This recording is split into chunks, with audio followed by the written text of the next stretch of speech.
mga ka-oni, for today's vlog nga guys ay mayroon akong ituturo sa inyo kung paano mag-screenshot ng mahaba o long screenshot.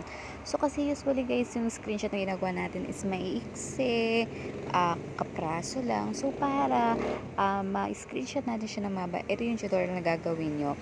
Pero bago yan guys, kailangan is naka-update mo na yung messenger natin. At maganda rin tong long screenshot na to, lalo na kung meron kayong mga ebidensya, yung kunyari jowa nyo nagluloko sa inyo, so at least makukopya nyo lahat ng conversation doon sa message na yon. So bago natin yung umpisahan is pumunta muna tayo sa ating messenger, and lagi ko sinasabi sa inyo na kailangan lagi naka-update yung ating messenger, basta lahat ng ating application na ginagamit. Libre lang naman ito guys, basta is naka wifi or naka data ka is maa-update mo na para hindi tayo nahihirapan gamitin yung ating mga messenger. Meron dyan times guys, hindi nyo mapindot or karagahang o kaya mabagal o kaya hindi nagpapap yung message. Yan yung mga dahilan kasi hindi naka-update guys yung inyong messenger. So update lang natin to ng very light at aking ipapas forward na ito. Ayan, kapag lumabas na yung i-open na natin, it's madadirect na tayo dito sa ating messenger. So, i-click nyo yung messenger nyo, yung message or yung chat na gusto nyo i-screenshot. Ito yung example ng screenshot na maiksi. Kung mag-gesture lang ako dito kasi yung aking cellphone guys is kapag nag-gesture ka ng 3 fingers, may screenshot na siya. So, ayan.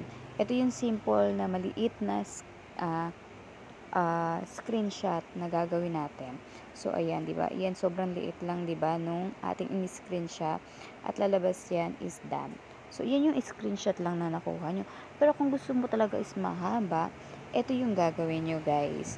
So ayan, burahin muna natin yan.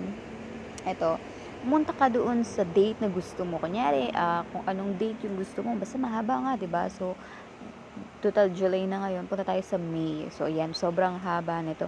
Kahit pa last year, pwede mo siyang i-screenshot guys. Ayan, so wala, ito, ganyan lang. So ayan yung i-screenshot ko. Ito na tayo sa May.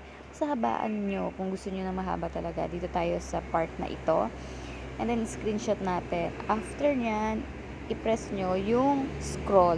Ayan, hintayin nyo siyang mag-scroll. At pag natapos yung scroll, yun na yung screenshot na sinasabi ko sa inyo. Ganun kahaba. Ayan, ibig sabihin ng scroll na yan, ini-screenshot niya na yan, papunta doon sa date kung saan na-stop yung conversation nyo. O, diba? Super galing. So, ganyan yung gagawin nyo kapag gusto nyo kumuha ng mga ebidensya na nanluloko yung jowa nyo, may kaaway kayo, or confidentiality na parang kailangan nyo ng ebidensya. Ayan yung ganyan yung gawin nyo guys, kasi makakapture o makukuha niya talaga lahat ng message. Kasi minsan yung messenger guys ay nag-end to end script. Basta may nag-end to end yung message na nabubura siya after 30 days, diba? So may ganun yung update ni Messenger.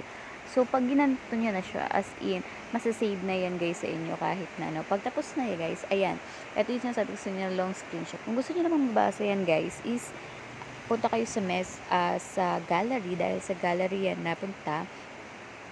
At pwede nyo naman siyang i-zoom. So ito yung gallery ko.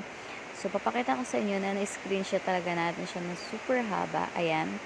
Ayan. Tapos, kung gusto nyo siya mabasa, ayan. Siyempre, i-zoom nyo lang. So, ganyan lang yung gagawin. At least, na-screenshot natin. May ebidensya na tayo. O, diba? So, kaya kung ako sa inyo, guys, i-try nyo na yan. Kung gusto nyo matutunan to, super dali lang naman yan, guys. So, yun lang, guys. Thank you for watching.